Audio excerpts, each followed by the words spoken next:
আজকে আমাদের আলোচনার মূল বিষয় হচ্ছে বডি শেমিং এবং সোশ্যাল মিডিয়া।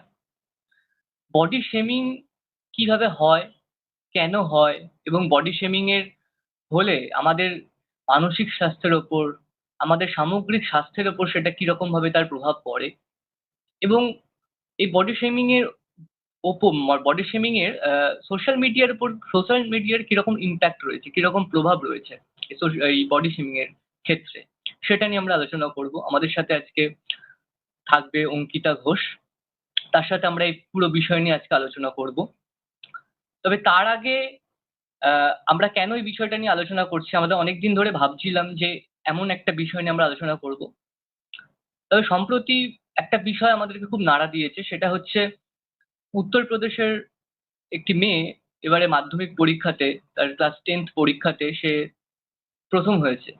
তো স্বাভাবিকভাবেই একটা মানুষ যখন কোনো একটা জীবনের গুরুত্বপূর্ণ পরীক্ষায় প্রথম হবে এবং এত ভালো রেজাল্ট করবে, সেটা আমাদের কাছে একটা খুব আনন্দের বিষয় হবে। আমরা সোশ্যাল মিডিয়ার থ্রুতে আমরা বা বিভিন্ন রকম জায়গাতে গিয়ে আমরা সেখানে তাকে বাহবা জানাবো। তার যে এত বড় সে একটা, তার অ্যাচিভমেন্টটাকে আমরা আহ, আমরা পালন করব, আমরা সেলিব্রেট করব। কিন্তু তা না হয়ে দেখা গেল তার এই অ্যাচিভমেন্টটাকে, তার এই সাকসেসটাকে আমরা সোশ্যাল মিডিয়ার থ্রুতে নানা রকম ভাবে ট্রোল করতে শুরু করলাম। আমরা নানা রকম ভাবে বাজে উক্তি, বাজে মন্তব্য, কটূক্তি আমরা করতে শুরু করলাম। আমরা সবাই দেখেছি ফেসবুকের থ্রুতে, ইনস্টাগ্রামের থ্রুতে, ইউটিউবের থ্রুতে, যে উত্তরপ্রদেশের একটি মেয়ে সে মাধ্যমিক পরীক্ষায় প্রথম হওয়ার ফলে হয়েছে। কেন হয়েছে? না, সে, তার বডি হেয়ার রয়েছে এবং তার জন্য তার দিকে ধেয়ে আসলো নানান রকমের কটূক্তি, নানান রকমের প্রশ্ন। আহ, প্রথমে তো এলো সে মেয়ে নয়, সে ছেলে, কারণ তার বডি হেয়ার রয়েছে। একদম মেয়ের বডি হেয়ার থাকবে এটা তো মানে ভাবাই যায় না। আহ, এবং নানান রকম আরো বিভিন্ন রকমের উক্তি, বিভিন্ন রকমের মিমস, ট্রোল তাকে নিয়ে করা হতে শুরু করলো। এবং এই ঘটনা শুধু আহ, সেই মেয়েটির নয়, আমরা সোশ্যাল মিডিয়াতে এমন অনেক ঘটনা দেখতে পাই প্রতিনিয়ত, যেখানে আমরা বডি শেমিং এই বিষয়টা দেখতে পাই এবং আমরা খুব সেলিব্রেট করি বডি শেমিং এ। যে ট্রোল গুলোকে, মিমস গুলোকে হাজার হাজার লাখ লাখ শেয়ার হয়। তো কিন্তু এই বডি শেমিং এর জন্য ওই বাচ্চা মেয়েটির আহ, মানসিক স্বাস্থ্যে, সামগ্রিক স্বাস্থ্যে, তার পরিবার, তার বন্ধু বান্ধবদের মধ্যে তাকে কি সম্মুখীন হতে হচ্ছে, সেটা হয়তো শুধু সেই জানে, আর কেউ নয়। তো এই ঘটনাটা তো আমাদেরকে একটা ভীষণভাবে নাড়া দিয়েছে। আর তার পরবর্তীকালে যদি বলি, এই বডি শেমিং শুধুমাত্র ওই বডি হেয়ার নয়, আমাদের বিভিন্ন জায়গায় বডি শেমিং এর বিষয়গুলো আমরা দেখতে পাই। আমাদের কারো ওয়েট নিয়ে দেখতে পাই, কারো হাইট নিয়ে দেখতে পাই, গায়ের রং নিয়ে দেখতে পাই, চুল নিয়ে দেখতে পাই, এবং আমাদের বডিতে যতগুলো পার্ট রয়েছে সমস্ত নিয়ে আমরা বডি শেমিংটাকে দেখতে পাই। এবং আমরা যদি সোশ্যাল মিডিয়া খুলি, সেগুলো অনেক মানুষকে দেখি আমরা যে এগুলোকে সেলিব্রেট করছে, খুব ভালো রকম ভাবে তাদেরকে ট্রোল করছে, তাদেরকে নিয়ে জোকস করছে। তো একটা ছোট্ট স্ট্যাটিস্টিক্স যদি বলি, যে একটা সার্ভে হয়েছিল, সেখানে 70% মানুষ বলেছে যে হ্যাঁ, তাদেরকে নিয়ে, তাদের ওয়েট নিয়ে, বডি ওয়েট নিয়ে তাদেরকে বুলি করা হয়েছে, স্কুলে, কলেজে, টিউশনে, সব জায়গাতে। এবং এটা শুধু ওয়েট নিয়ে, আমি যেটা বললাম প্রথমেই, যে শুধু ওয়েট নয়, আমাদের হাইট, আমাদের কালার, আমাদের মানে বডি কালার, আমাদের আহ, চুলের কালার, আমাদের চোখের কালার, আমাদের কান বড়, নাক বড়, চোখ ছোট, সমস্ত কিছু নিয়ে আমাদের বডি শেমিং এর আহ, অন্তর্ভুক্ত হতে হয়। তো এই বিষয়ে নিয়ে আমরা কথা বলবো, আরো আমরা এই আলোচনাটাকে আমরা দীর্ঘায়িত করব। আপনারা সাথে থাকুন। তার আগে আজকে আমাদের যে এই বিষয়টা নিয়ে যিনি কথা বলবেন, অঙ্কিতা ঘোষ, তিনি একজন কনসালটেন্ট সাইকোলজিস্ট। তাকে আমরা এই স্ট্রিমিয়ার্ডে আমন্ত্রণ জানাচ্ছি।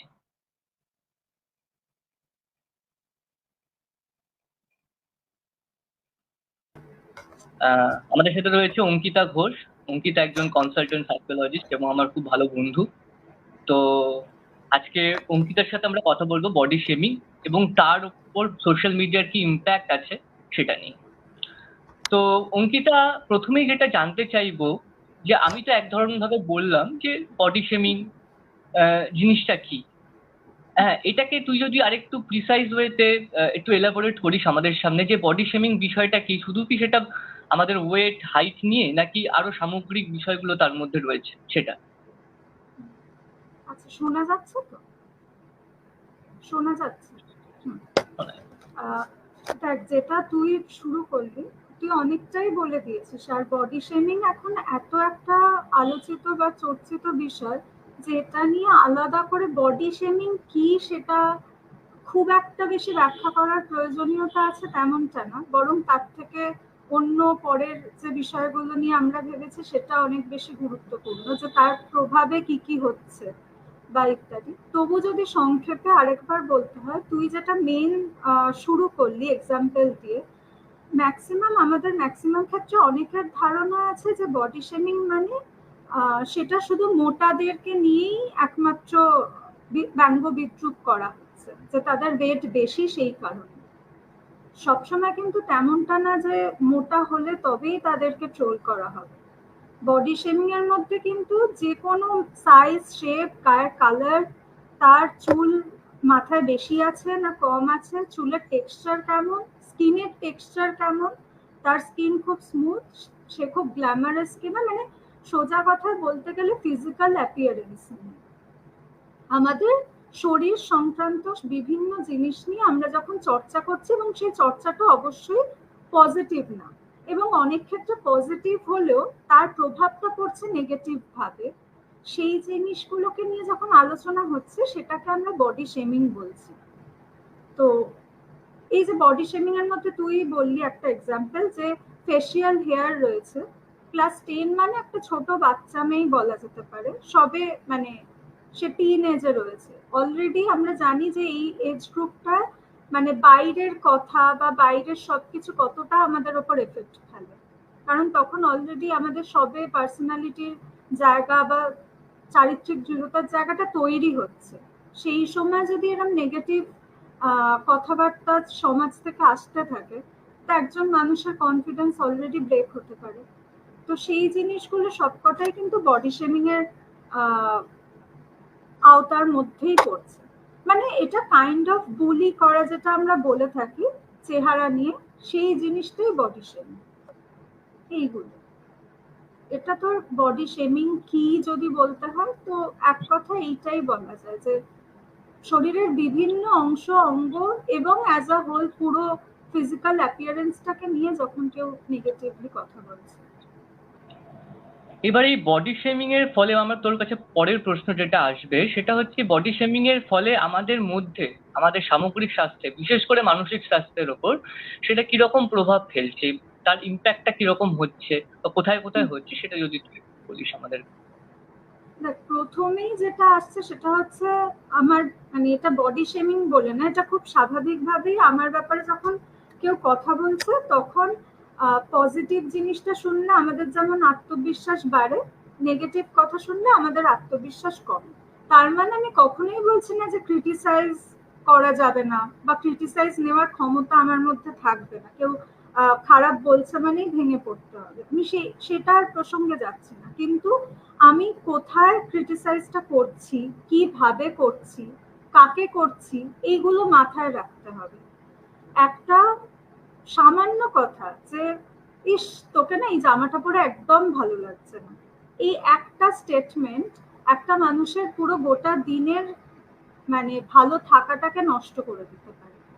একজন মানুষ হয়তো সেজেগুজে বেরোলো, সে তার মতো করে সেজেগুজে বেরিয়েছে, অত ভাবেও নি, তাকে বলে দেওয়া হলো যে তোকে এটা একদম মানাচ্ছে না। এই বিষয়গুলো এত বাজেভাবে এফেক্ট করতে থাকে। এবং শুধু তাই নয়, মানসিক স্বাস্থ্য তো বটেই, মানসিক স্বাস্থ্যের সাথে সাথে যেটা হয় যে ফিজিওলজিক্যাল কন্ডিশনে অনেক সমস্যা আসে, যেটা হচ্ছে যে ইটিং ডিসঅর্ডারটা সবার প্রথম, যেহেতু ওয়েট রিলেটেড, বডি শেমিংটা মেনলি ওয়েটটাকে রিলেট করে বেশি বলা হয়, তো সেই জায়গাটা থেকে একটা আসে যে খাওয়া, খাওয়া যে সবসময় মানুষ কমিয়ে দিয়ে রোগা হতে চাইছে তা না, অনেক সময় কি হয় উল্টোটাও হয়, যে কেউ একজন খুব রোগা হওয়ার চেষ্টা করছে। কারণ তাকে সবাই বলে যে তুমি খুব মোটা। তো তার মনে হয়েছে যে আমি অ্যাকসেপ্টেন্স পেতে গেলে আমাকে একটু রোগা হতে হবে। সে রোগা হওয়ার চেষ্টা করলো, কিন্তু বিষয়টা হচ্ছে রোগা হওয়া বা মোটা হওয়া সবসময় তো আমরা কতটা খাবার ইনটেক করছি তার উপর হয় না, কিছু জেনেটিক ফ্যাক্টর থাকে, কারণ মানে এক একজনের এক এক রকম ধরন থাকে, বডি শেপ এবং সাইজ আলাদা আলাদা থাকে। সেটা যদি শুধুই খাওয়া কমানো বাড়ানোর উপর ডিপেন্ড করে সেটাকে চেঞ্জ করা যেত তাহলে তো ব্যাপারগুলো অনেক সহজ হয়ে যেত, তো সেটা হয় না। কিন্তু সে খাবার খাওয়া কমানো শুরু করলো। এবার দেখা গেল সে 3 মাস 6 মাস খুব হেলদি ওয়েতে ডায়েট চার্ট ফলো করে সে সবকিছু মেনটেন করলো। এবার দেখা গেল 3 মাস বা 6 মাস পর সে যেই রেজাল্টটা এক্সপেক্ট করেছিল সেই রেজাল্টটা সে পেল না। তখন কি হচ্ছে, একটা ল্যাক অফ মোটিভেশনের জায়গা আসছে, এবং ওই হেলদি ডায়েট যেটা চলছিল 3 মাস 6 মাস ধরে সেটা পুরো এক ধাক্কা চেঞ্জ হয়ে গিয়ে একটা আনহেলদি ফুড হ্যাবিট তৈরি করে নিল। তার থেকে বিভিন্ন রকম ফিজিওলজিক্যাল সমস্যা আসতে পারে। এটা হচ্ছে ডিরেক্ট একটা এফেক্ট বলিস যদি। আর ইনডিরেক্ট তো আরো আসতে পারে, ডিপ্রেশন, অ্যাংজাইটি, মানুষের ভাব মানে বেরোতেই মানুষ একটা সময়ের পর মানে এরকম ক্রমাগত শুনতে থাকলে একটা সময়ের পর আমাদের বেরোতেই ভয় লাগে যে বাবা আবার সেজে গুজে রাস্তায় বেরোবো, বা বেরোবো রাস্তায় আমাকে তো আবার এই কথাগুলো শুনতে হবে। এই বিষয়গুলো তো আসছে, তো বিভিন্ন ধরনের এফেক্ট আসছে। তারপর ধর সেলফ এস্টিমের জায়গা যেটা বলি, মানে এটা টার্মিনোলজি ইউজ করে বললাম, সহজ ভাষা বলতে গেলে আমাদের সেলফ কনফিডেন্স, নিজের প্রতি যে বিশ্বাস, আত্মবিশ্বাসের জায়গাটা ওটা পুরো একদম ভেঙে যাচ্ছে, এবং তার মনে হচ্ছে আমি কিছুই পারবো না, আমার কোনো কিছুতেই মানাচ্ছে না, কোনো সোশ্যাল গ্যাদারিং এ যাচ্ছে না। এইখান থেকে একটা লোনলিনেস এর জায়গা তৈরি হচ্ছে, যে সবকিছু থেকে একটা সরিয়ে নেওয়া প্রবণতা নিজেকে, এই জায়গাগুলো তৈরি হচ্ছে। আমি যে তোকে আমরা যে উদাহরণটা দিয়ে শুরু করছিলাম, তো যেখানে ওই বাচ্চা মেয়েটির ক্ষেত্রে হয়েছে, তারও তো একটা আত্মবিশ্বাসের জায়গায় প্রথমে সে এত বড় তার অ্যাচিভমেন্ট, কিন্তু সে আত্মবিশ্বাসের জায়গায় এমন ভাবে তাকে আঘাত করা হলো, এরপরে তো সে হয়তো সোশ্যাল মিডিয়াতে বা বিভিন্ন জায়গায় সে নিজেকে প্রেজেন্ট করতেই ভয় পাবে যে এই বোধহয় আসলে আমাকে নিয়ে ট্রোল করা হবে। বিষয়টা কি হয়ে গেছে বলতো, এখন এখন সবকিছুতে এসে দাঁড়িয়েছে মানে শরীর সর্বস্ব সবকিছু, আমাদের সবকিছুর ফোকাসটাই হয় তার ফিজিক্যাল অ্যাপিয়ারেন্স দেখে সবার প্রথম। বাকি জিনিসগুলো অনেক পরে আলোচনা করা হলো বা হলো না, অনেক সময় তাকে দেখতে কেমন, তাকে দেখতে কেমন লাগছে, এই বিষয়গুলোই যেন প্রাধান্য পাচ্ছে।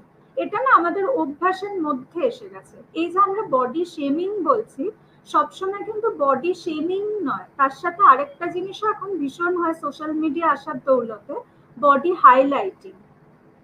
যে কোনো বডির একটা পার্টকে আমি ভীষণভাবে হাইলাইট করতে চাইছি, এবং সেটা করার পর সেটা দেখে আবার বাকি মানুষরা খুব মোটিভেটেড ফিল করছে, করে তারপর সেই অনুযায়ী সে সেরকম সাজগোজ সেরকম ভাবে তার বাকি স্টেপ গুলো নিচ্ছে।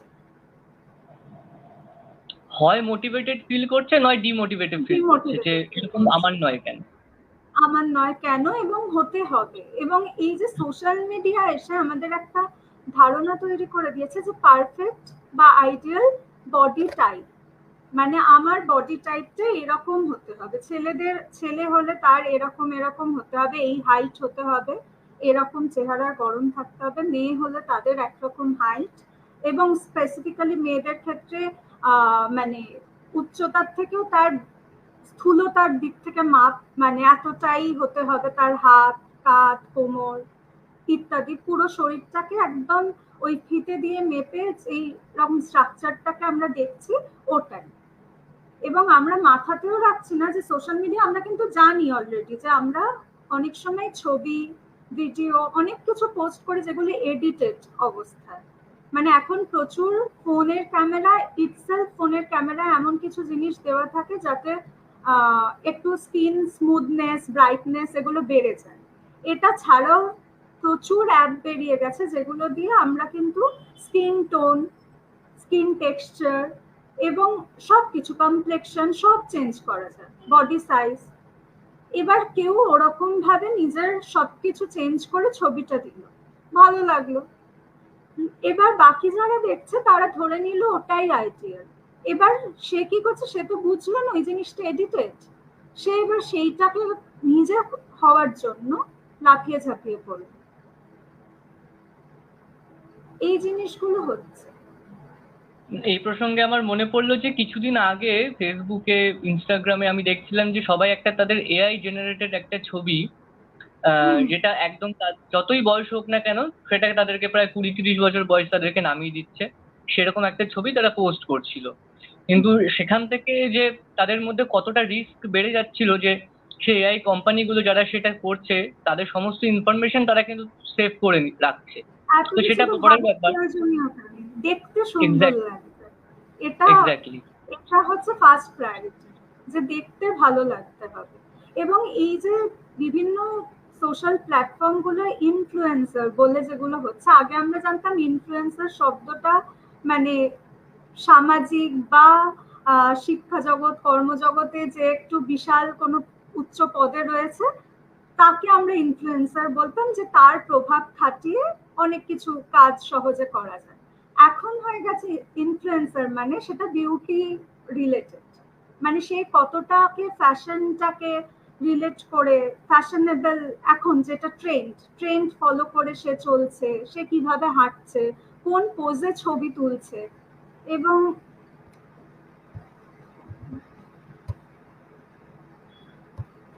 সে কোন পোজে ছবি তুলছে, এই সবগুলোকে হুবহু কপি করা। মিউট আছে।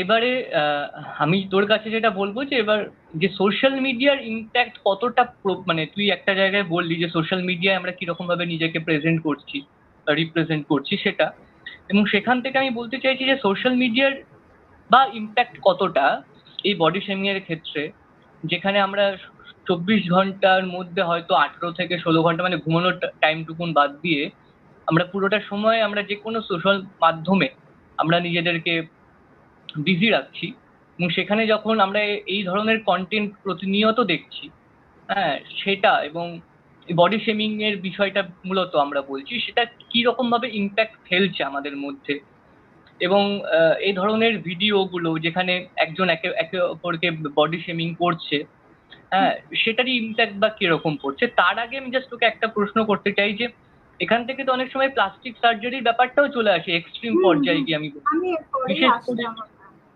হ্যাঁ, হুম, বিশেষ করে আমরা হ্যাঁ, যখন তুই যে ইনফ্লুয়েন্সারের কথা বললি, ধর কোনো একটা অ্যাক্টর বা অ্যাক্ট্রেস, সে তার কোনো একটা বডি পার্টকে তার কাছে মনে হয়েছে যে সেটা পারফেক্ট নয়, সে সেটার প্লাস্টিক সার্জারি করিয়েছে, এবং সেটা দেখে তো আমাদের মধ্যে হচ্ছে যে বা কি সুন্দর, বা আমরা ট্রোল করছি সেটা নিয়ে।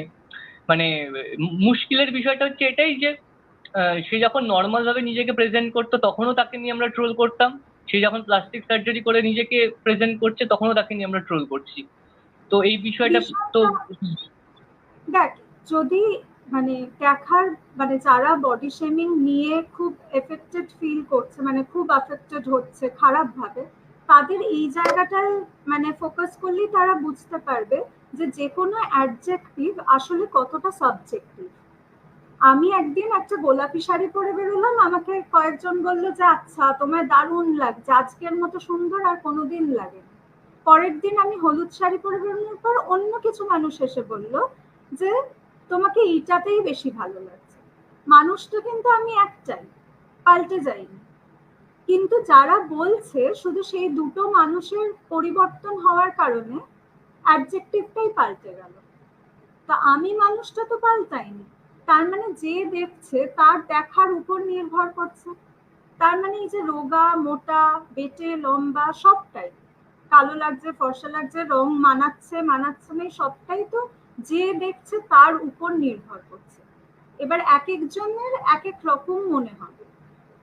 সুতরাং সেইটার উপর ভিত্তি করে যদি আমরা আমাদের জীবনটাকে সেই অনুযায়ী তাদের কথা শুনে শুনে কাটানোর চেষ্টা করি, বা সেই মতো আমাদের জীবনটাকে সেই ধারায় বইতে শুরু করি, তাহলে তো সেইখানে সমস্যা। এবং প্লাস্টিক সার্জারির কথা যেটা বলি, এটা ভীষণভাবে দেখা যাচ্ছে যে এটা আসছে বডি হাইলাইটিং এর পার্টে। এখন একটা ট্রেন্ড বিশেষ করে দেখা যাচ্ছে যে ঠোঁটের সার্জারি মেয়েরা প্রচুর পরিমাণে করছে। এই জায়গাটা থেকে বুঝতে হবে আমি যাকে রোল মডেল ভাবছিলাম এতদিন, যেই মডেল হোক অ্যাক্ট্রেস হোক, সে হঠাৎ করে যখন একটা সার্জারি করছে, তাহলে এটা ধরে নেওয়া যেতে পারে যে আমি যাকে পারফেক্ট ভাবছিলাম সে কিন্তু নিজেও অনেক সময় নিজেকে পারফেক্ট ভাবছে না। আমি যদি ভাবি যে আমি একদম পারফেক্ট আছি, ঠিক আছে, আমি তো সার্জারি করে কোনো জায়গা এক্সট্রা করে সুন্দর করবার ইচ্ছা আমার জাগবে না মনে হয়। তার মানে ইনসিকিউরিটি কিন্তু সেই মানুষগুলোর মধ্যেও আছে যারা সোকল সেলিব্রিটি, মানে আমরা যাদেরকে সেলিব্রেট করছি তার জন্য তারা চেঞ্জ করছে, এবং তাদের সেই চেঞ্জেসটা দেখে তখন তাদেরকে যারা ফলো করছে সেই ফলোয়াররাও সেই চেঞ্জটা করছে। খুব অদ্ভুত ভাবে আমার এইগুলো নিয়ে পড়তে গিয়ে মনে পড়ছিল, আজ থেকে কত যুগ আগে রবীন্দ্রনাথ শেষের কবিতা লিখে দিয়ে গেছেন যে স্টাইল আর ফ্যাশনের মধ্যে তফাৎটা, কিন্তু আমরা এত যুগ বাদে এসে এত আধুনিক হয়েছি, আমরা ডিফারেন্সিয়েট করতে পারিনি যে কোনটা করলে স্টাইল, এটা আমার নিজস্বতা, আর কোনটা ফ্যাশন। যেটা ফ্যাশন, যেটা ট্রেন্ড, যেটা চলছে সেটাকেই আমাকেও সেই চলাটার মধ্যে ফিট ইন করতে হবে নিজেকে, তার তো কোনো মানে নেই, একদমই মানে নেই। কারণ ঠিক আছে, যারা করছে সেটা করছে, আমি আমার মতো থাকতেই পারি, হই না তাতে আমি বাকি 10 জনের থেকে বেরিয়ে গিয়ে 11 নম্বর একা, তো অসুবিধা কোথায়? সেই জায়গাটায় তো অসুবিধা নেই, এবং কিন্তু অসুবিধা হচ্ছে এই যে আমরা শরীরটাকে এত বেশি প্রাধান্য দিচ্ছি, এর থেকে যে এফেক্টের কথা যদি বলিস, আরো একটা যে এফেক্ট আসছে এর সাথে কিন্তু কানেক্ট করে, যাদের ওসিডি ট্রেট আছে ওই জায়গাটাও কিন্তু একটা কানেক্টেড হচ্ছে। কি হচ্ছে না, বারবার নিজেকে, যেটাকে আমাদের ক্লিনিক্যাল টার্মিনোলজিতে বডি ডিসমরফিক ডিসঅর্ডার বলা যায়, যে সবসময় নিজের ফিজিক্যাল অ্যাপিয়ারেন্স নিয়ে এত বেশি কনসিয়াস হয়ে রয়েছি যে সেটাকে সবসময় পারফেক্ট লাগানোর জন্য আমি বারবার আয়নার সামনে যাচ্ছি, নিজেকে দেখছি, আমি বারবার মেকআপ করছি, বা অনেক সময় কি হচ্ছে এই ইনসিকিউরিটি গুলো থেকে আটকাতে আমি নিজেকে ঢেকে রাখছি। অনেক সময় দেখা যায় টুপি, ওড়না, স্কার্ফ, মাস্ক, বিভিন্ন কিছু ব্যবহার করে তারা তাদের মুখ, শরীরের কোনো অংশ ঢেকে রাখছে, কেন না যাতে লোকে না দেখতে পায়।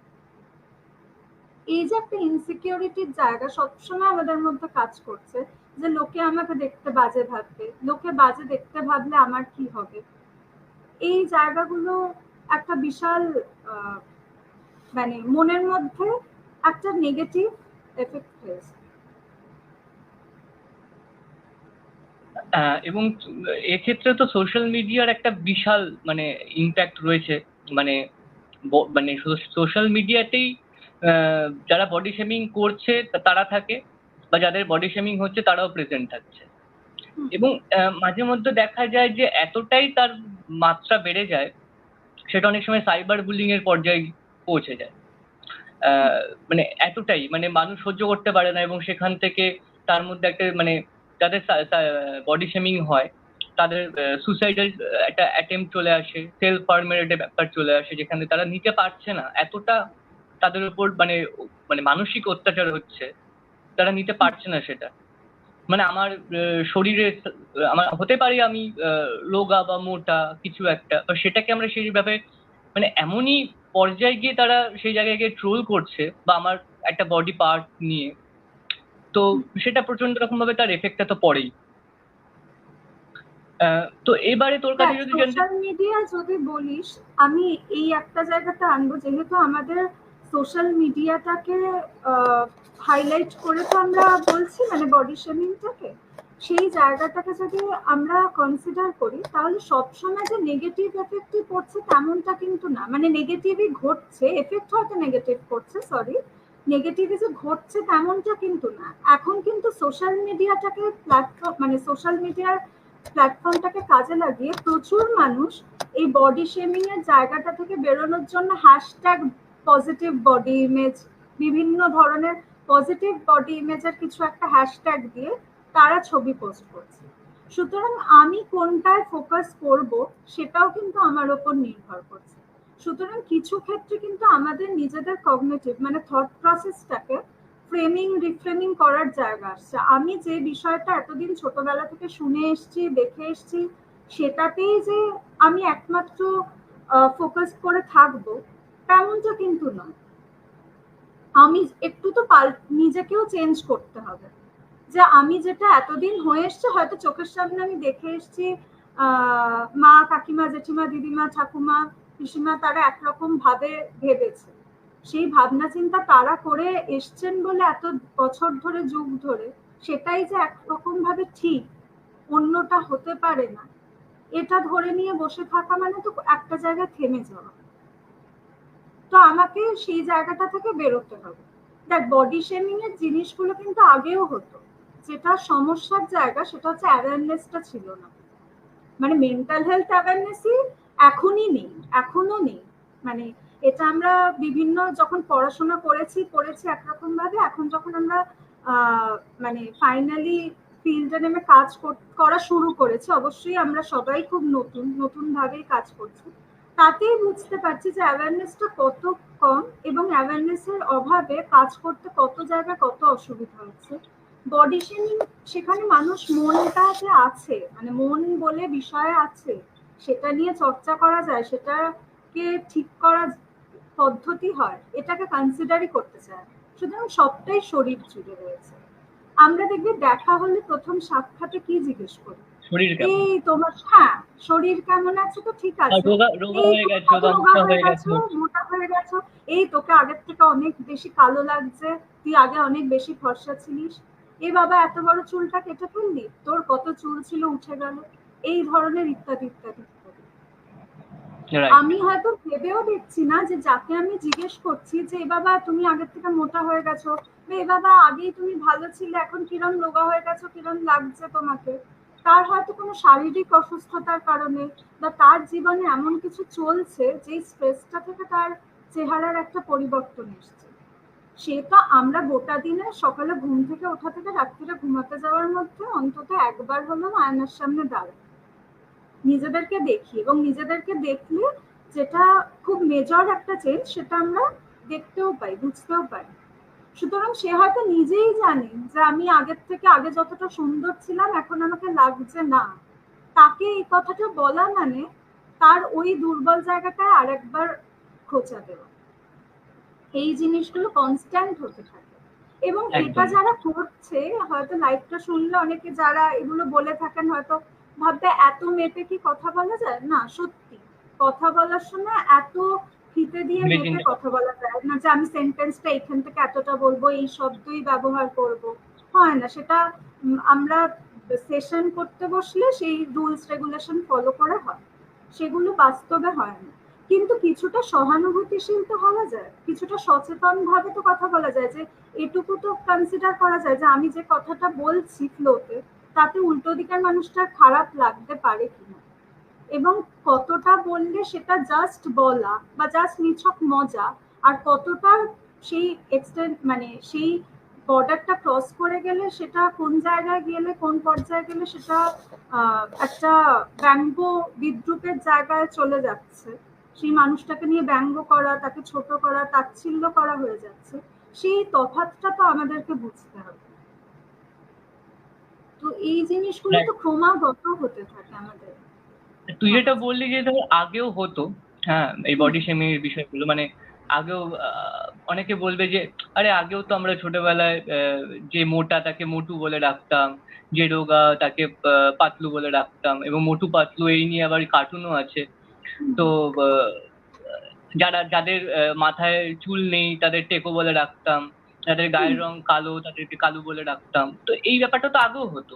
হ্যাঁ, এখন আমরা এই বিষয়টা নিয়ে এত পড়েছি কারণ যেটা তুই বললি যে কোথাও গিয়ে একটু সহানুভূতিশীল হবা, যে একটা মানুষের কোথায় গিয়ে খারাপ লাগছে, হুম। কোথায় গিয়ে সেটা, সেই জায়গাটায় আমরা যদি আরো বেশি করে দৃষ্টিপাত করি, সেগুলো হয়তো আমাদের পক্ষে আরো বেশি বেটার হবে। এবং আরেকটা ব্যাপার হচ্ছে এই বিষয়গুলো তাদের খারাপ লাগতো কি লাগতো না সেটা তো আমরা আদৌ কি ভেবেছিলাম তখন হ্যাঁ, ছোটবেলাতে? যে আদৌ প্রথমত তাদের কতটা সেটা, খারাপ লাগছে ভালো লাগছে এই বিষয়টা। হ্যাঁ একদমই, প্রথমত তো সেই বিষয় যে যাদেরকে বলা হতো, বা ধর অনেকে আমাদের আগের জেনারেশনের লোকজনরা বলবে তাদের বন্ধুদের কথা, এখন আমাদের বন্ধুদের যদিও বা আমরা ধরে ধরে জিজ্ঞেস করতে পারি যে ছোটবেলায় যখন বলা হতো খারাপ লেগেছে কিনা, তাদের বন্ধুদেরকে তো আমরা সেই অপশনটাও নেই, প্রচুর মানুষ হয়তো এক্সিস্টই করছেন না দুর্ভাগ্যবশত, তো সুতরাং আমরা সেই প্রপার কংক্রিট অ্যান্সারটাই পাচ্ছি না যে তাদের আদৌ খারাপ লাগতো কি লাগতো না, এটা 1 নম্বর। লাগতো হয়তো তারা বলতো না, যেটা বললাম, অ্যাওয়ারনেসের অভাব। দ্বিতীয়ত যেটা হতে পারে, সেটাকে যদি আমরা ডাকটাকে পজিটিভলি দেখি, অনেক সময় কি হচ্ছে, আমি হয়তো ডাকছি আমার বন্ধুটাকে যে মোটু বলে, কিন্তু আমি খুব সেই ডাকটার মধ্যে আমার যথেষ্ট ভালোবাসা রয়েছে এবং তাকে আমি যথেষ্ট সবকিছুতে ইনভলভ করছি। তাকে ছাড়া আমি ছবি তুলছি না, তাকে আমি সাজিয়ে দিচ্ছি, তাকে আমি সাজেস্ট করছি এই তুই এটা পর। এটা না পুরোটাই আমাদের অ্যাটিটিউডটার উপর ডিপেন্ড করছে, আমার বিহেভিয়ারটা কিরম ভাবে আমি শো করছি। মানে অনেক সময় না কথা বলার ধরনে অনেক কিছু নির্ভর করে। একই কথা আমি বলছি একটু সহানুভূতিশীল ভাবে বা তার দিকটা বুঝে তাকে ভালোবেসে, আর আরেকটা জিনিস আমি তাকে ব্যঙ্গ করার জন্য বলছি, দুটোর মধ্যে যথেষ্ট তফাৎ আছে এবং দুটোর প্রভাবও আলাদা করে। অনেক সময় দেখা যায় খুব রোগা একজন মানুষকে তার বন্ধুদের গ্রুপে কঙ্কাল বলা হচ্ছে, কিন্তু তার সেক্ষেত্রে হয়তো দেখা যাচ্ছে তাকে কঙ্কাল ডাকার পরেও তাকে সবকিছুতে ইনভলভ করা হচ্ছে এবং তাকে ছাড়া তাদের ওই গ্রুপের কোনো গ্যাদারিং কমপ্লিটই হচ্ছে না। সে না এলে 10 বার তার কাছে ফোন যাচ্ছে, মেসেজ যাচ্ছে, সে তো আনইম্পর্টেন্ট ফিল করছে না এই রোগা হওয়ার কারণে, সে তো প্রায়োরিটিটা পাচ্ছে, তার ক্ষেত্রে কিন্তু সেই প্রভাবটা পড়বে। কিন্তু যে ক্ষেত্রে একজন মানুষ রোগা বা মোটা বা তার কমপ্লেক্সন যেমনই হোক, সেটাকে ইস্যু করে তাকে আলাদা করা হচ্ছে বা তাকে ব্যঙ্গ করা হচ্ছে, তখন সে একটা, তার সেই জায়গা থেকে একটা ইনসিকিউরিটির জায়গা আসছে যে তাহলে বোধহয় আমি হেরে গেলাম, আমি পারলাম না সবার সাথে তাল মিলিয়ে চলতে। এই জায়গাগুলো আসছে এবং তারা কি করছে, ছবি তোলা বন্ধ করে দিচ্ছে। এখন যেটা হচ্ছে, ছবি না গোটা একটা বছরে কেউ যদি ছবি তুলে সোশ্যাল মিডিয়ায় পোস্ট না করে, তাতে এমন কিছু রামায়ণ মহাভারত অশুদ্ধ হবে না। সেটা ঠিক আছে, মানে সোশ্যাল মিডিয়ায় ছবি পোস্ট করা মানে আমি আনন্দে আছি আর নেই সেটা আমি বলার চেষ্টা করছি না, কিন্তু আমি বলতে চাই যে কেউ এইটাকে কারণ করে দীর্ঘদিন পুরো সোশ্যাল মিডিয়া থেকে সরেই এলো। সে হয়তো আগে করতো মনের আনন্দে, কিন্তু হঠাৎ রিয়েলাইজ করা শুরু করলো যে আমি ঠিক সুন্দরদের মধ্যে পড়ি না, তাই আমি ছবি তুলবো না, তাই আমি ছবি পোস্ট করবো না। এই জায়গাগুলো মানে এই প্রসঙ্গে আমার মনে পড়ে গেল আমার নিজের জীবনের সাথে ঘটা একটা ঘটনা, এবং এটা বলতে আমার কোনো আপত্তি নেই আর কি। আমি যখন কলেজে ফার্স্ট ইয়ারে আমার এক্সটার্নাল পরীক্ষা ছিল, মানে প্র্যাকটিক্যাল পরীক্ষা ছিল। তো একজন এক্সটার্নাল ম্যাডাম এসেছিলেন। তো আমাকে ভাইভাতে জিজ্ঞাসা করেছিলেন, যেটা আমি ঠিকঠাকই বলেছিলাম, কিন্তু সেই প্রশ্নটা এবার তার আগে আমি রোগা, আমি জানি সেটা, এবং আমার রোগা হওয়াটা যে একটা কি বলবো, মানে আমার আমার অনেক কাজ করার ক্ষমতাকে বাধা দেবে সেটা আমার কাছে ধারণা ছিল না ততদিন অবধি। আমি জানতাম আমি সবকিছুই করতে পারি, খেলাধুলো করতে পারি ঠিকঠাক ভাবে, আমি ক্লান্ত হই না, এবং যাবতীয় কাজগুলো হয়তো আমি 10 কেজি ওজন আমি হয়তো মানে অতটা সামর্থ্যের সাথে তুলতে পারবো না, যেটা আমার থেকে একজন ভালো স্বাস্থ্যবান মানুষ তুলতে পারবে। তো এই বিষয়গুলো আমার জানা ছিল। বাট আমাকে সেই ম্যাডাম জিজ্ঞাসা করেছিলেন যে তুমি এত রোগা, তো তুমি থার্ড ইয়ারে আমাদের একটা প্র্যাকটিক্যাল রয়েছে, সেটা তুমি ঠিকঠাক করতে পারবে তো? ওই আমি তখন বলেছিলাম যে হ্যাঁ আমি পারবো, কেন পারবো না। আমার মধ্যে তখনও মানে বিষয়টা ছিল না। এবং যখন আমি থার্ড ইয়ারে, এবং তখন আমার মধ্যে একটা সন্দেহের জায়গা জন্মায় যে আমি সত্যি এত কিছু কঠিন থাকবে যেটা আমি পারবো না করতে, এবং আমার এই রোগা হওয়াটা সেটা একটা ব্যর্থতার জায়গা হয়ে যাবে। এবং থার্ড ইয়ারে যখন করি, আমার সচরাচর কোনো সমস্যার সম্মুখীনই আমি হইনি। তখন আমার খুব ইচ্ছে ছিল যে ম্যাডামকে দেখা হলে বলবো, ম্যাডাম আমি তো কোনো সমস্যার সম্মুখীন হইনি।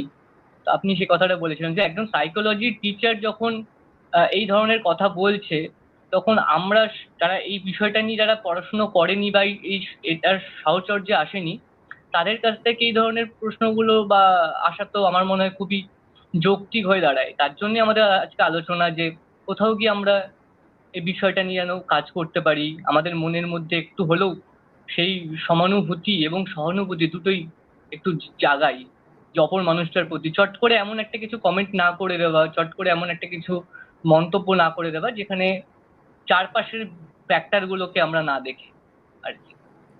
এটাই। একদমই। দেখ, এটা কতটা দুর্ভাগ্যজনক যেটা তুই বললি, যেটা তুই ফেস করেছিস, মানে এর থেকে দুর্ভাগ্যজনক ঘটনা হয়ই না সত্যি। যে যেই মানুষটা সাইকোলজি নিয়ে পড়েছেন, তিনি কে ছিলেন আমার সত্যি আমারও মনে পড়ছে না, কারণ একজনই হবে তোর আমার। কিন্তু বিষয়টা হচ্ছে যে এত কিছুর পরেও আসলে এই যে যেটা বললাম, আমাদের ছোটবেলা থেকে না কিছু ধারণা, কিছু জিনিস একদম গেঁথে গেছে মনের মধ্যে, মানে ওটা থেকে আমরা বেরোতে নিজেরাও চেষ্টা করলে পারি না। মানে এটা খুব ফ্লোতে এসে যায় আমাদের, কিন্তু ফ্লোতে যা আসছে তার সবটাই যে খুব ভালো তেমনটা তো না, সেটা আমাকে তো ভাবতে হবে। যে যেটা আমি বলছি সেটা তিনি হয়তো বলেছেন তার মনেও নেই, কিন্তু দেখ তোর উপর তার এফেক্টটা কিরকম পড়েছিল। এই যে একটা অ্যাংজাইটি তো সেই মুহূর্তে তৈরি হয়েছিল যে কে জানে পারবো কিনা, এবং দেখ ওই জায়গাটা হয়তো তুই মনের জোর নিয়ে চেষ্টা করেছিস এবং দেখেছিস যে কোনো অসুবিধা হয়নি, কিন্তু ওইখানেই তো প্রচুর মানুষ, সে একটু সেন্সিটিভ, সে ওই জায়গাটাকে ইস্যু করে তার অ্যাংজাইটি এমন জায়গায় যাবে যে সে হয়তো এই বিষয়টা নিয়ে পড়াশোনা করাই বন্ধ করে দিবে, থামিয়ে দিবে। সুতরাং বা আমি যখন প্র্যাকটিক্যালি করতে গিয়ে হয়তো করতেই পারবে না, হয়তো এমনই হ্যাঁ অ্যাংজাইটির মধ্যে কাজ এমনই তার অ্যাংজাইটি হবে, সে হয়তো এমনিতে পারতো কিন্তু শুধুমাত্র ওই কথাটা মনে করে আর করতে পারলো না। এটাই বলছে যে আমাদের সবকিছুই এতটা বেশি শরীর কেন্দ্রিক যে শরীরের বাইরে বেরিয়ে যে একটা মানুষ থাকতে পারে সেটা আমরা ভেবে দেখি না। ইভেন আমি জানি না, আমার এই কথাটা অনেক বেশি সবাই সমর্থন নাই জানাতে পারে, ট্যাটু করা এটা কিন্তু কোথাও গিয়ে একটা এই বডি হাইলাইটিং এরই পার্ট বলে আমি মনে করি, অন্তত আমি ভাবনা চিন্তা করে আমার মনে হয়েছে। একটা মানে শরীরের পার্টিকুলার মানে অংশের ওপর আমি সেই জায়গাটা একটা ডিজাইন করছি, ট্যাটু করছি, আমি কখনোই বলছি না যারা করছেন তারা খুব খারাপ কাজ করছেন বা করা উচিত অনুচিত, আমি সেই তর্ক বিতর্কে আসছি না। আমার শরীরটাকে আমি আমার মতো করে সাজাতেই পারি, সেটা সম্পূর্ণ আমার চয়েস। কিন্তু এই যে এই জিনিসগুলো না মানে সবকিছুর মধ্যে একটা মানে বডি হাইলাইটিং এর পার্টটাকে ভীষণভাবে আমরা প্রাধান্য দিয়ে ফেলি। এই সব জিনিসটাই মানে বলতে গেলে অনেক হাজারো এক্সাম্পল আসে। এবারে ধর আমি যদি একটা জায়গায় গেল তো যাদের সাথে বডি শেমিং করা হচ্ছে, হ্যাঁ, তারা কিরকম ভাবে ইম্প্যাক্ট তাদের মনের মধ্যে পড়ছে, শরীরের মধ্যে পড়ছে, সেটা নিয়ে আমরা আলোচনা করলাম। এবারে যদি তোর কাছে আমি জানতে চাই যে যারা এই বডি শেমিং করছে, হ্যাঁ, তারা কোন জায়গা থেকে বডি শেমিংটা করছে, মানে তাদের মধ্যে কি চলছে, হ্যাঁ, বা তাদের মানে কি বলবো, তাদের সাইকিটা কিরকম, সেটা মানে কোন জায়গা থেকে আসছে, মানে এটা কি এরকম ব্যাপার যে তারাও সেই বডি শেমিং এর অন্তর্ভুক্ত হয়েছে, কোথাও গিয়ে তাদের সাথে বডি শেমিং করা হয়েছে এবং সেখান থেকে তার একটা রিপারকাশন হচ্ছে যে তারাও বডি শেমিং করছে অন্য মানুষের, সেরকম বিষয় হচ্ছে, নাকি তারা তাদের ফ্যামিলিতে যেরকম ভাবে দেখেছে, তাদের বন্ধুদেরকে যেভাবে দেখেছে, তারা সেরকম ভাবেই সোশ্যাল মিডিয়াতে তার বই প্রকাশটা করছে? তো এটা যদি তুই একটু বলিস আমাদের সাথে। দেখ একটা তো যেটা আমি অলরেডি বলে দিলাম এই প্রশ্ন করার আগেই অলরেডি বলেছি, যেটা যে আমরা কিছু জিনিসটা আমাদের মধ্যে গেঁথে গেছে। এই যে যেটা আমরা দেখে শুনে বড় হয়েছি, যে কারোর সাথে দেখা হলেই ফার্স্ট ইন্টারাকশনে সে রোগা হয়েছে না মোটা হয়েছে এইটা নিয়েই আমরা ইস্যু করি, ঠিক আছে? এইটা তো একটা বিষয়, এটা আমাদের অভ্যাসে পরিণত হয়েছে। হয়তো আমি তুই এখানে বসে আজ লাইভটা করছি, হয়তো কাল রাস্তায় বেরিয়ে আমাদেরও নিজেদের অজান্তেই এটা বেরোতে পারে, কারণ এমন ভাবে আমাদের মধ্যে এটা মাথায় মিশে গেছে বিষয়টা আর কি, সবকিছু চিন্তায় ভাবনা। এছাড়া যেটা হতে পারে সেটা হচ্ছে পার্সোনালিটি প্যাটার্ন। প্রচুর মানুষ আছে যারা অন্যকে ছোট করে অপদস্থ করে নিজেরা একটা ভীষণ মজা পায়, প্লেজার গেম। তাদের কাছে ওই ব্যাপারটাই একটা প্লেজার পাওয়ার মতো ব্যাপার, যে আমি বললাম তাহলে আমি খুব সেরা হয়ে গেলাম। এটা কোন জায়গা থেকে আসতে পারে বলতো, এরম হতে পারে সেই মানুষটার হয়তো নিজের সম্পর্কে আত্মবিশ্বাসের যথেষ্ট অভাব রয়েছে, ঠিক আছে, এবং আমাদের চারপাশে তো সবসময় কম্পিটিশন চলছে যে আমাকে সেরা হতে হবে। আমি যদি সেরা না হতে পারি, মানে প্রথম একে যদি নাও হয় অন্তত প্রথম 10-এ আমাকে আসতেই হবে। প্রথম 10-এর মধ্যে যদি আমি না আসতে পারি আমার তাহলে খুব সমস্যা, তাহলে আমার কোনো ভ্যালিডেশন রইলো না, আমার অ্যাকসেপ্টেন্স রইলো না। সুতরাং এবার ওই কম্পিটিশনের মধ্যে ওই সেরার মধ্যে আমাকে সেরা হতে গেলে কি করতে হবে, দুরকম হতে পারে। এক, আমার নিজের কোয়ালিটি ততটা থাকতে হবে যেটা দিয়ে আমি উপরে উঠতে পারি। আর যদি আমার সেই কোয়ালিটি না থাকে বা থেকে থাকলেও সেই কোয়ালিটিস গুলোর উপর আমার যখন ভরসা নেই অতটা, তখন আমি কি করছি, আমার আশেপাশের মানুষগুলোকে টেনে নিচে নামাচ্ছি। এবার টেনে নিচে নামানোর জন্য অনেক কিছু উপায় হতে পারে। তার স্কিল, তার গুণ নিয়েও যেমন হতে পারে, তার শারীরিক বৈশিষ্ট্য নিয়েও হতে পারে। দেখা যাচ্ছে যে আমার থেকে আমার পাশের মানুষটি যোগ্যতায় অনেক বেশি এগিয়ে, তাকে তো আমি ছোট করতে পারছি না, কিন্তু তার থেকে আমাকে উপরে উঠতে হবে, তাকে নিচে নামিয়ে। তাহলে তার কোনো একটা শারীরিক অঙ্গ প্রত্যঙ্গ বা পুরো শরীরটাকে কোনো একটা খুদ বার করে তার আত্মবিশ্বাসের জায়গাটা ভেঙে দেয়। সেই জায়গা থেকেও মানুষ করছে। একদমই প্লেজার পাচ্ছে একটা সেটা করে আর কি। প্লেজার পাচ্ছে, প্লাস হচ্ছে ওই যে নিজেকে একটা উপরে মনে করছে যে হ্যাঁ এই তো আমি কিছু করলাম, হ্যাঁ যে আমি বললাম আমার বলাটা। এবং যেটা হয় যে আশেপাশের প্রচুর মানুষ, তারা মানে কি হলো না হলো না বুঝে এই যে একজন বলে দিলে এবার বাকি সবাই সেটাকে সমর্থন করতে শুরু করে দিল, সেই জিনিসটা মানে বাকি দিকগুলো চিন্তা না করে, বিবেচনা না করে আমরা সেই একটা সেই মানে ভাসালাম আর কি, সবাই যেরকম ভাবে যাচ্ছে সেরকম ভাবে আমরা। হ্যাঁ, এবং এই যে ফ্যাশনের ব্যাপারটা নিয়ে যেটা বলছিলাম, সেটা তো এখন তাই হচ্ছে যে ট্রেন্ড, দেখবি সবকিছুতে আমরা ভীষণ বলি ট্রেন্ড ফলোজ। সে একটা রিলই হোক বা যা খুশি হোক, সেখানে যেটা সবাই করছে সেটা আমাকে করতে হবে। যে সবাই যেটা করছে সেটা আমাকে করতেই হবে, সেটা যদি আমি না করতে পারি তাহলে বোধহয় আমি নিজেকে পুরো গ্রুপটার মধ্যে ইনক্লুড করতে পারলাম না, আমি ওই গ্রুপটার পার্ট হলাম না, আমি তখনই নিজেকে একা ফিল করতে শুরু করছি। সুতরাং আমাকে সবসময় লোকের সাথে যোগাযোগ রাখার জন্য দুনিয়ার লোক এই মুহূর্তে যেটা করছে সেটা আমাকে মানা বা না মানা, আমার সাথে বেমানান হলেও আমি সেটাই করব।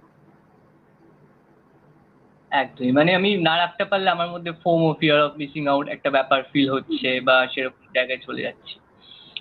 এবারে তোর কাছে যেটা জানতে চাইবো যে এই যে বডি শেমিং, হ্যাঁ এটা কেন বন্ধ হওয়া উচিত, এবং যাদের সাথে বডি শেমিং হচ্ছে তারা কিরকম ভাবে এটাকে ওভারকাম করতে পারে, এবং সোশ্যাল মিডিয়া, যেহেতু আমাদের আজকে বিষয়টা হচ্ছে body shaming and social media, তো সোশ্যাল মিডিয়ারই বা ইম্প্যাক্টটা কিরকম হওয়া উচিত, আমাদের ইউজেজটা কেমন হওয়া উচিত, আমাদের কি কন্টেন্ট আমাদেরকে দেখা উচিত, বা সেটা তো আমরা বলতে পারি না, মানে আমরা জাস্ট একটা তার কি বলবো জায়গায় আসতে পারি যে এই ধরনের বিষয়ে আমাদের কাছে আমাদেরকে বেশি যদি আমরা আহ কি বলবো যে আমরা দেখি, তাহলে ব্যাপারটা হয়তো বেটার জায়গায় আমরা পৌঁছাবো, বা সোশ্যাল মিডিয়ার কোন জিনিসগুলোকে আমাদের এফেক্ট করতে পারে সেখান থেকে আমাদের দূরে থাকা উচিত, সেটা বরং বেটার ভালো বলা। তো এই জায়গাটা যদি বলি যে আমাদের কেন বন্ধ হওয়া উচিত এই বিষয়টা, এবং কিভাবে আমরা ওভারকাম করতে পারি। না, কেন বন্ধ হওয়া উচিত? অবশ্যই বন্ধ হওয়া উচিত। এর কেন বলতে, একটা নেগেটিভ জিনিস চলছে, সেটা বন্ধ কেন হবে এর তো কোনো প্রপার উত্তর হয় না। কারণ যা কিছু খারাপ সেটাকে হয়ে এসছে বলে, বারবার যেটা আমি রিপিট করছি, হয়ে এসছে বলে হয়ে যাবে সেটা তো কোনো কাজের কথা নয়। কিন্তু কেন বলতে এটাই যে আমাদের শরীর, যার যে যেমন শেপ হোক, সাইজ হোক, যাকে যেমন দেখতে হোক, এটা কোনোটাই কিন্তু আমাদের উপর নিজেদের হাতে নেই। এমন তো না যে আমরা নিজেরা পৃথিবীতে আসার আগে বলেছিলাম যে আমাকে এরাম এরাম দেখতে করো, আমার নাকের সাইজটা এরাম করে দাও, আমার চোখের সাইজটা এরাম করে দাও, তেমন ভাবে তৈরি করে আমাকে পাঠানো হয়েছে। সুতরাং সেই জিনিসটা নিয়ে যে ক্রমাগত কথা বলা, যেটা সেই মানুষটার হাতেই নেই, তার কোনো ভূমিকাই নেই তাকে কেমন দেখতে হবে সেটার পেছনে, সেটাকে নিয়ে বারবার কথা বলা মানে তো সেটা ভীষণ বেসলেস একটা জায়গা। সময় নষ্ট ছাড়া আমার কাছে এটার কোনো আলাদা ভ্যালুই নেই। দ্বিতীয়ত হচ্ছে কেন বন্ধ হবে, এই যে এইগুলোর কারণে এতগুলো অসুস্থতা দেখা দিচ্ছে, মানসিক শারীরিক সব দিক থেকে। যে মানুষটাকে আমি বলছি তার এই যে অ্যাংজাইটি, ডিপ্রেশন, এবং তুই এই যে বললি সুইসাইডাল টেন্ডেন্সির কথা, অনেক সময় হচ্ছে যে একা হতে হতে তাকে হয়তো এমন বেশি সে গুলি করা হয়েছে, সে এত বেশি ব্যঙ্গের শিকার যে সে ঘরেই বন্দি হয়ে গেল, এবং বাইরে না বেরোতে বেরোতে তার মানসিক অন্যান্য অসুস্থতা এসে যাচ্ছে, যে সে সবসময় ইনসিকিউরিটিতে ভুগছে, যে আমি রাস্তায় বেরোলেই আমাকে লোকে খারাপ বলবে, খারাপ দেখতে বলবে, আমাকে হাসবে, তার থেকে আমার জীবনটা না রাখাই ভালো।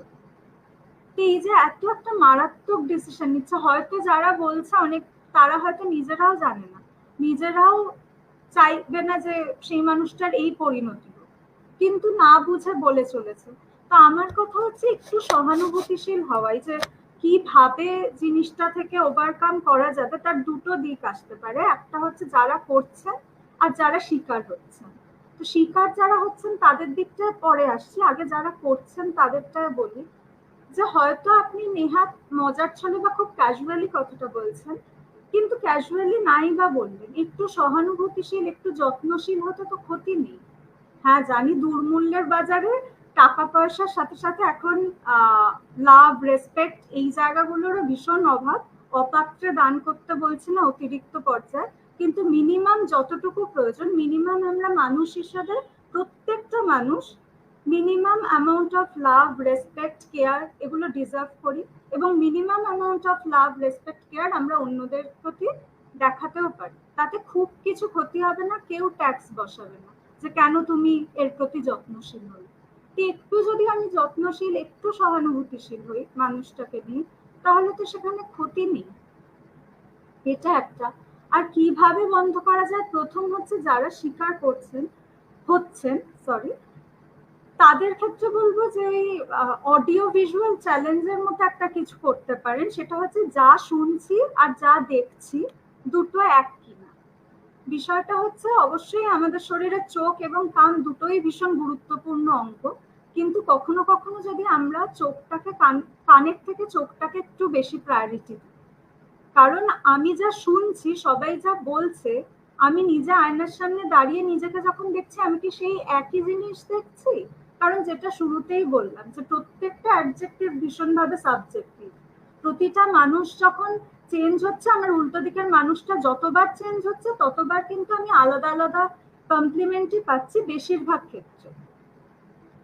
তার মানে নিশ্চয়ই জিনিসটা যে দেখছে, যে বলছেন, তার উপর নির্ভর করছে সে কিভাবে দেখছেন। সে অনেক সময় আমরা যাদের প্রতি সহানুভূতিশীল হয়ে দেখি, বা সহানুভূতিশীল মানে দয়া দেখানো না, জাস্ট সেই মানুষটাকে রেসপেক্ট করে দেখি, তাহলে তার হয়তো দেখার মধ্যে যদি কিছু মানে সো কল সৌন্দর্যের ডেফিনেশন আমরা যেটা বুঝি যে এমন এমন হতে হবে, সেটার বাইরেও থাকে, তাকে আমাদের অসুন্দর বলে মনে হয় না। কিন্তু যদি সেই মানুষটাকে আমাদের পছন্দ না হয়, আমাদের অপছন্দের মানুষ হয়, সেক্ষেত্রে আমাদের অনেক বেশি খারাপ লাগছে। সুতরাং আমি যা শুনছি সেটাই আয়নার সামনে দাঁড়িয়ে আমি নিজেকে দেখছি কিনা, সেই জাস্টিফিকেশনের জায়গাটা একটু দেখা এক। যদি আমি দেখি যে আয়নার সামনে দাঁড়িয়েও হ্যাঁ বেশিরভাগ মানুষ যা বলছে আমি নিজেকেও তেমনটাই দেখছি, আসলেই আমি হয়তো একটু বেশি রোগা বা বেশি মোটা, বা হয়তো সৌন্দর্যের ওই যে সোকল ডেফিনেশনটার মধ্যে আমি পড়ি না, তাহলে আমি বলবো যে আমি মানে তো শুধুই আমার শরীরটা নয়, আমি মানে তো এই শরীরটার বাইরে আরো অনেক কিছু, অনেকটা। আমি কি পারি, আমি কি পারি না। তো ফোকাসটা এই ফিজিক্যাল অ্যাপিয়ারেন্স থেকে একটু সরিয়ে এনে আমরা যদি আমাদের কোয়ালিটিস গুলোর উপর দিই, যে আমি কোন জিনিসগুলো পারি, কোন জিনিসটা পারি না, যেটা আমার উইক পয়েন্ট সেটাকে আমি নার্চার করব সেই জিনিসগুলো নিয়ে, যাতে আমি একটু বেটার করতে পারি। আর যেটা আমার স্ট্রেংথ, যেটা আমি ভালো পারি, সেটাকে কাজে লাগিয়ে আমি লোকের কাছে পৌঁছানোর চেষ্টা করব।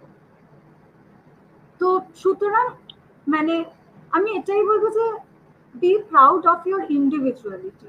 আমাদের প্রত্যেকের মধ্যে একটা একটা স্বতন্ত্রতা আছে, নিজস্বতা আছে, তো আমরা সেটাই ফোকাস করি। আমিকে কেমন দেখতে সেটা আমার হাতে কোনোদিনই ছিল না, ভবিষ্যতেও থাকবে না।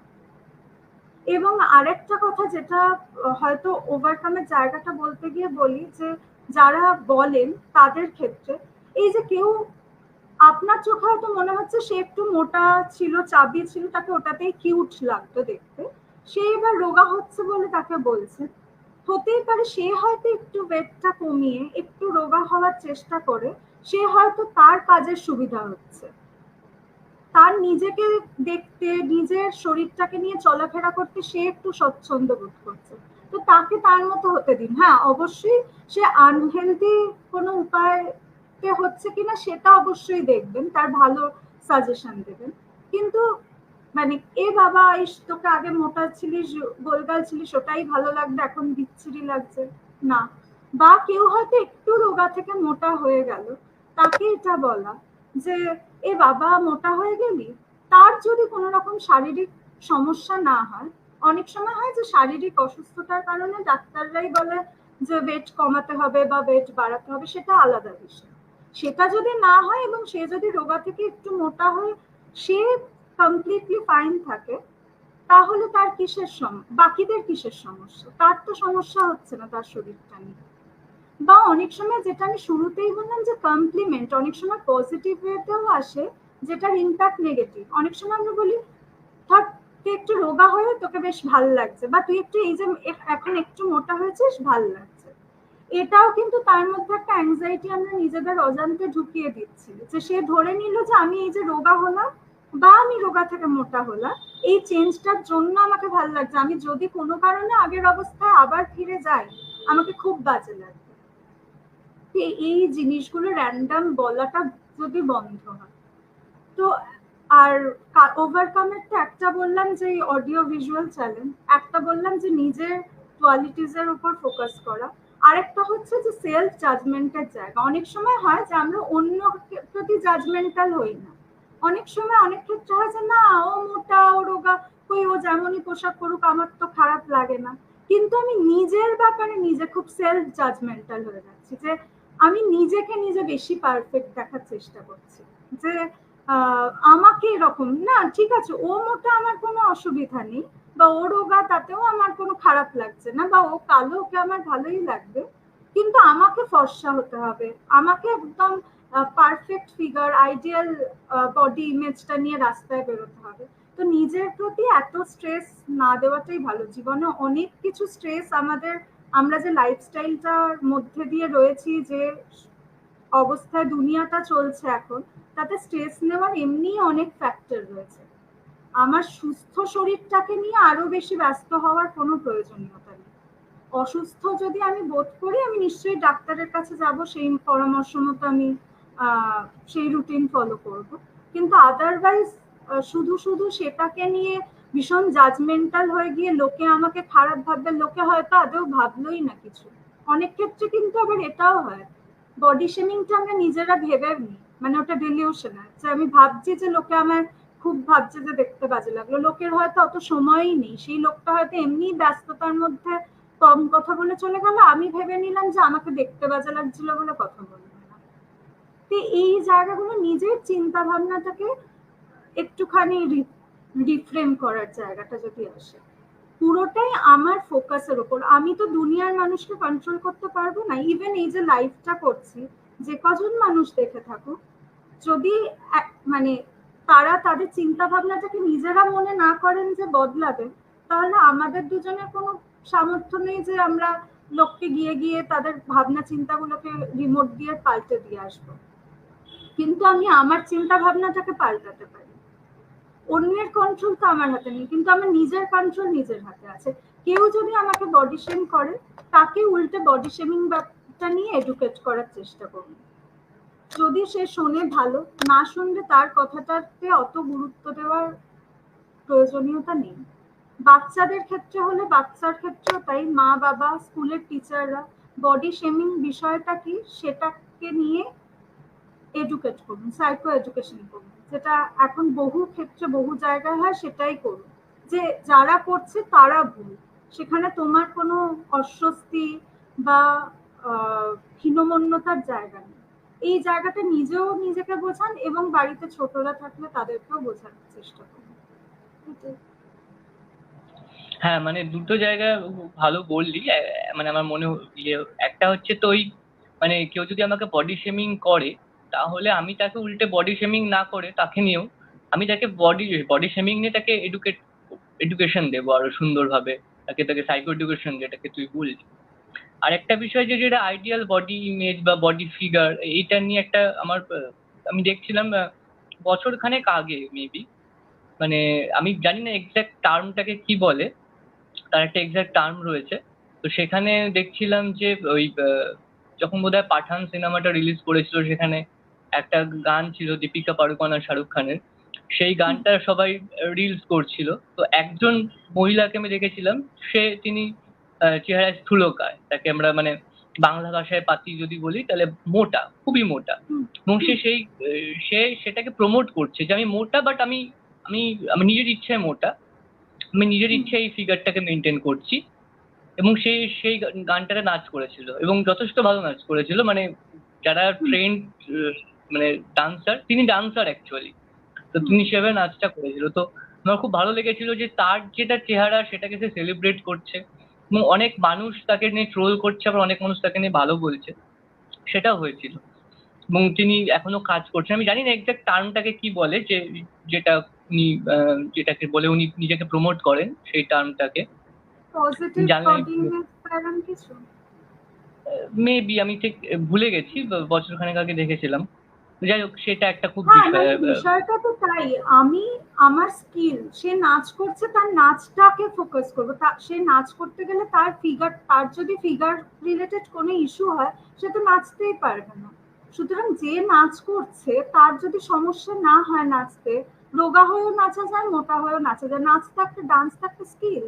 বা এই যে এখন আমরা বলছি ঠিকই যে বললাম যে এই যে প্লাস্টিক সার্জারির কথা প্রচুর মডেল বা ফিল্ম স্টার সেলিব্রিটিসরা করছে, তেমন এখন কিন্তু দেখ সবটাই কিন্তু আমাদের চারপাশে নেগেটিভ ঘটছে না। সোশ্যাল মিডিয়াই বল, এমনি মিডিয়াই বল, বা আমাদের আশেপাশে বল, আমরা না অনেক বেশি নেগেটিভটার উপরেই মানে প্রাধান্য দিয়ে ফেলি, নেগেটিভটাই দেখি। একসাথে হয়তো 10টা ঘটনা ঘটছে, তার মধ্যে 8টা হয়তো ভালো ঘটছে, যে দুটো খারাপ ঘটলো আমরা সেটার উপরেই হামলে পড়লাম। বাকি যে 8টা ভালো ঘটলো, পজিটিভ ঘটনা ঘটলো, সেটা পুরো ইগনোর, টোটালি। এখন কিন্তু বহু ক্ষেত্রে আমি দেখি সিনেমা হল থেকে সিনেমা দেখে বেরোনোর পর আগে যেমন কোন নায়িকা বা কোন নায়ককে দেখতে সুন্দর লাগছে এটা নিয়ে কথা বলো, তো এখন বহু ক্ষেত্রে দেখি এই টপিকটা কিন্তু ওঠেই না।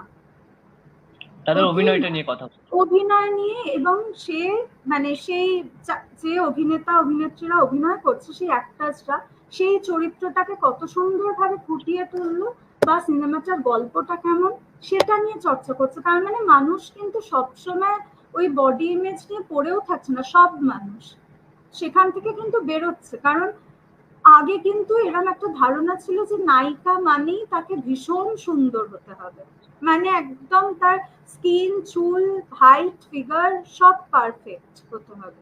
এখন কিন্তু সেটা মানে সেই জায়গাটা, স্টিগমাটা ভাঙছে। কারণ এখন অভিনয় করতে গেলে অভিনয়ও তো একটা স্কিল। মানে এমন তো না যে আমরা যে কেউ এরকম স্টেজে উঠে পড়লাম, ক্যামেরার সামনে দাঁড়িয়ে পড়লাম, অভিনয়টা করে দিলাম। সেটার জন্য একটা ট্রেনিং দরকার, সেটা একটা স্কিল, কারোর কেউ বেশি ভালো পারে। সুতরাং তার সাথে তো যে অভিনয়টা করতে যাচ্ছে তাকে দেখতে কেমনটা তো ম্যাটার না, সে সেই কাজটা কতটা ভালো করে পাচ্ছে সেটা ম্যাটার।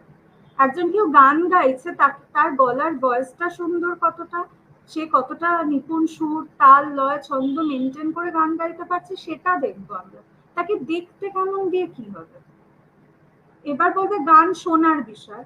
গান শোনার বিষয়, নাচ অভিনয় দেখার বিষয় হলো তাকে দেখতে কেমনটার থেকে সে সেই কাজটা কতটা সুন্দর করে করতে পারছেন সেটাতে আমরা ফোকাসড হলে বেশি ভালো না?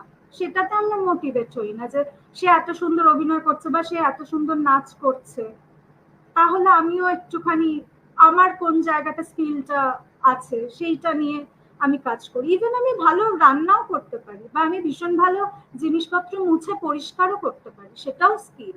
তো আমি সেইটাতে হাইলাইটেড হই। দেখাটা নিয়ে সাজগোজ অবশ্যই সাজবো, যেমন ভাবে সাজতে আমার ভালো লাগবে আমি তেমন ভাবে নিজেকে সাজাবো। কিন্তু সেই সাজটার জন্য আমি ছবি পোস্ট করার পর আমার লাইকের সংখ্যা 30 হলো না 300 হলো, সেটার উপর ডিপেন্ড করে আমার অ্যাকসেপ্টেন্সটাকে আমি মাপবো যে আচ্ছা আমি 30টা লাইক পেলাম, মানে আমার ফ্রেন্ড লিস্টে 3000 মানুষ আছে, তার মধ্যে 30 জন আমার ছবিতে লাইক দিল, মানে আমার এই সমাজে কোনো জায়গা নেই। আর আমি 300 পেরিয়ে লাইক পাচ্ছি, মানে আমাকে প্রচুর লোক পছন্দ করছে, এটা ভেবে নেওয়ার তো কোনো মানেই হয় না। একদমই। আমরা আমাদের আলোচনার শেষ একদম দিকে চলে এসেছি। তো এখানে আমি কিছু কমেন্ট এসছে আমাদের, তো সেগুলো নিয়ে আমরা কথা বলবো। আর আপনাদের যদি যারা দেখছেন তাদের যদি কোনো রকমের প্রশ্ন থেকে থাকে, তাহলে অবশ্যই আপনারা কমেন্টের মাধ্যমে জানাতে পারেন, এবং আমরা চেষ্টা করব কমেন্টের মাধ্যমে বা পরবর্তী একটা আলোচনার মাধ্যমে সে উত্তরগুলো দেওয়ার। যেমন একটা প্রশ্ন এসছে যে এই বোধটা ছোটবেলা থেকেই বোঝানো উচিত, এমন একটি সামাজিক প্রতিযোগিতা তৈরি হয়েছে, খুব সাধারণ সৌন্দর্য হারিয়ে যাচ্ছে। বলেছেন, একদমই ঠিক কথা তিনি হ্যাঁ, বলেছেন। একদমই তাই। বা- এই যে সৌন্দর্য ব্যাপারটা অনেক বেশি আমাকে দেখতে কেমন লাগছে থেকেও আমি কিরম ব্যবহার করছি মানুষের সাথে, হুম, আমার মূল্যবোধ, আমার ভ্যালুজ, আমার সেন্স অফ মোরালিটি, এগুলো অনেক বেশি আমার পরিচয় হতে পারে। এই আমির ডেফিনেশনটা অনেক বেশি হতে পারে আমি কেমন ব্যবহার করছি, আমি সমাজের প্রতি, আমার আশেপাশের মানুষের প্রতি কতটা দায়বদ্ধ, কতটা দায়িত্বশীল, এবং দেশ সবকিছুর প্রতি, বৃহত্তর ক্ষুদ্রতর ছোটবেলা সব থেকেই অর্থে, শিক্ষাটা আমাদের দেওয়া ঘর উচিত আমার দেশ, মনে হয়। ঘর থেকে শুরু করে দেশ অব্দি সবটার মধ্যে আমি কতটা দায়িত্বশীল, আমি কতটা sensible as a human being, সেটা আমার পরিচয় হতে পারে। আমাকে কেমন দেখতে সেটা না, কারণ এটা তো ভীষণ আপেক্ষিক, আজ যেটা আছে কাল সেটা নাই থাকতে পারে, সেটার উপর প্রায়োরিটি আমার দেয়। এক তিনি কমেন্ট করেছেন যে সবচেয়ে বড় প্রবলেমটা কোথায় জানিস ভাই, কারোর সাথে দেখা হলে প্রথমেই বলা হয় তুই না ওই যেটা তুই বললি, তুই না একটু ওয়েট গেইন করেছিস বা তুই একটু রোগা হয়ে গেছিস, বাট কেউ জিজ্ঞেস করে না যে তোর মন ভালো আছে তো, মনের দিক থেকে তুই ভালো আছিস তো। একদমই ঠিক যেটা তুই বললি প্রথম মানে কথা প্রসঙ্গে আর কি। আর একটা কমেন্ট এসছে, একটা কমেন্ট অম্লা। এসছে, সেটা হচ্ছে, হ্যাঁ, অম্লান চক্রবর্তী তিনি কমেন্ট করেছেন যে আচ্ছা অঙ্কিতা দি, বডি ডিসমরফিয়া থেকে মুক্তি পাওয়ার উপায় থাকলে সেটা কি? সেইটা কিছুই না, যেটা এতক্ষণ বললাম। এই যে আমাকে পারফেক্ট লাগানোর জন্য আমি এক্সেসিভ কনসিয়াস হয়ে যাচ্ছি যে আমাকে যাতে দেখতে সুন্দর লাগে, আমি 10 বার করে গিয়ে গিয়ে মেকআপ করে আসছি, আমি বারবার আয়নার সামনে দাঁড়িয়ে দেখছি যে আমাকে ঠিক লাগছে কিনা।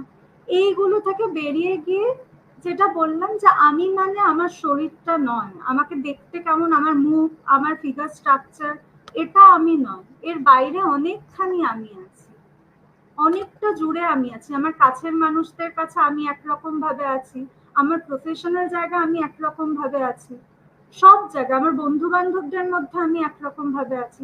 তাহলে সেই আমিগুলোকে নিয়ে আমি সেলিব্রেট করি না, সেই আমিগুলোকে আমি প্রায়োরিটি দিই না। আমার দেখাটা, আমি দেখতে সুন্দর হই বাজে হই সেটা তো আমার হাতেই নয়, আমি দেখার ব্যাপারটা থেকে একটু সরে দাঁড়াই। হ্যাঁ, অবশ্যই আমার স্কিনে, শরীরে আমার যদি কোনো সমস্যা হয়, আমি বুঝি যে র্যাশ বেরোচ্ছে, সেটা সমস্যা, আমি ডাক্তারের কাছে যাব। আমি যদি বুঝি যে হ্যাঁ আমার হঠাৎ করেই ওয়েট বেড়ে যাচ্ছে, অবশ্যই শরীরের বিভিন্ন মানে শারীরিক কারণেও তো আমাদের এই জিনিসগুলো, ওয়েট বাড়া কমা দিয়েই কিন্তু আমরা বুঝি যে ভিতরে কোনো সমস্যা তৈরি হচ্ছে কিনা। হঠাৎ আমার একরকম ফিগার স্ট্রাকচার ছিল, আমি খাওয়া দাওয়া কমায়ও নি, এক্সারসাইজও শুরু করিনি, অথচ দেখছি যে আমার মানে চেহারা আস্তে আস্তে ভেঙে যাচ্ছে, আমি ডাক্তার দেখাবো। আমি মোটা হয়ে যাচ্ছে, আমি ডাক্তার দেখাবো। সেটা তো আলাদা জায়গা, আলাদা ইস্যু। সেটার বাইরে বেরিয়ে আমি যখন সুস্থ আছি আমার মতো করে, হ্যাঁ আমার একটু ইচ্ছা করছে যে হ্যাঁ এবার একটু রোগা হই, আমি হলাম, আমার ইচ্ছা করছে না এবার একটু মোটা হই, আমি হচ্ছে। আমি সুস্থ ভাবে, সুস্থ নিয়ম মেনে, মানে কোনো অসুস্থ উপায় অবলম্বন না করে আমি যদি এগুলো করি, তাহলে অসুবিধা কোথায় আছে? একদমই একদম। এবং আমাদের যেটা আজকে আলোচনার একদম শেষ দিকে আমরা চলে এসেছি, যেটা অঙ্কিতা বলছে বারবার করে যে আমাদের এই বডি শেমিং এবং সোশ্যাল মিডিয়ার তার ইম্প্যাক্ট নিয়ে আমাদের সাইকো এডুকেশনের প্রচন্ড রকমের দরকার, এবং তা সেই উদ্দেশ্যেই আমাদের এই লাইভ ডিসকাশন গুলো করা, যে যাতে এই ডিসকাশনের মাধ্যমে কিছুটা হলেও একটা সচেতনতা আপনাদের মধ্যে বা আমাদের নিজেদের মধ্যে সেটাকে গ্রো করানো যায়। এবং পরবর্তীকালে যদি আমরা এরকম ঘটনার সম্মুখীন হই, অর্থাৎ আমরা তাহলে হয়তো কোথাও গিয়ে, অর্থাৎ বডি শেমিং এর ক্ষেত্রে বলছি, সেখানে আমরা গিয়ে হয়তো একটু ভাববো যে যে মানুষটাকে আমরা হয়তো তুই মোটা কেন বা তুই রোগা কেন হয়ে গেছিস সেই বিষয়গুলো নিয়ে মন্তব্য করবো, তার আগে হয়তো একটু ভাববো। এবং দ্বিতীয়ত যেটা, যে আমাদের যাদের সাথে বডি শেমিং হচ্ছে তারাও কেউ কিরকম কিরকম ভাবে কোপ আপ করতে পারবে এই বিষয়টার সাথে, কিভাবে ওভারকাম করতে পারবে, সেই জায়গাগুলো নিয়ে আমাদের মূল আলোচনার আজকে বিষয় ছিল। এবং আহ এই বিষয়ে নিয়ে যদি আপনাদের কোনো রকমের প্রশ্ন থেকে থাকে তাহলে অবশ্যই আপনারা জানাতে পারবেন, এবং পরবর্তীকালে আমরা সেই নিয়ে আবার আলোচনা করব। কারণ যেটা প্রতিবার বলি যে এই বিষয়গুলো নিয়ে অ্যাকচুয়ালি আলোচনা করার জায়গায় শেষ হয় না। মানে একটার পর একটা, একটার পর একটা। মানে আজকে আমাদের প্রায় 1 ঘন্টা 6 মিনিটের আলোচনা হয়েছে। আমাদের ভিডিও করার আগে অঙ্কিতার সাথে কথা হচ্ছিল যে আমরা 40 থেকে 45 মিনিটের মধ্যে রাখবো, বাট যেটা হয় যে আলোচনা করতে করতে এতগুলো দিক আমাদের বেরিয়ে আসে, এতগুলো আলোচনা করার জায়গা বেরিয়ে আসে, সেটা একটা আলোচনায় শেষ করাটা সম্ভব হয়ে ওঠে না। তো সেখান থেকে যদি আপনাদের কোনো প্রশ্ন থেকে থাকে আপনারা করতে পারেন। আর আপনাদের এই ভিডিওটা কেমন লাগলো বা কেমন লাগছে, অনেকেই জানিয়েছেন খুব ভালো লেগেছে। তো তাদের সবাইকে ধন্যবাদ, যারা দেখেছেন তাদের সবাইকে ধন্যবাদ। পরবর্তীতে যারা দেখবেন তাদেরকেও আগের থেকে জানিয়ে রাখছি ধন্যবাদ। এবং অঙ্কিতাকে ধন্যবাদ জানাচ্ছি, অনেকটা সময় ও জার্নি করেছে, করে তারপর ওই সময়টা দিয়েছে। তো অনেকটা ধন্যবাদ তার জন্য। আহ, তো অনেক ধন্যবাদ অঙ্কিতা তোকে সেই জন্য। তো ধন্যবাদ সবাই, এটা হ্যাঁ বল। না, কিছুই না, আমি বলছি ধন্যবাদ দেওয়ার জায়গা না, এই জায়গাগুলো নিয়ে সত্যি কাজ করা বা ভাবনা চিন্তা করার সময় আসছে। কারণ প্রচুর মানুষ এগুলোর শিকার হচ্ছেন এবং তারা তাদের আত্মবিশ্বাস হারিয়ে ফেলছেন। আমাদের তো এটা কাম্য নয় যে মানুষ আহ, আমাদের ব্যবহারে তারা ক্ষতিগ্রস্ত হোক। তো সেই জায়গাগুলো থেকে একটু বেরোনোর দরকার আছে। একদমই।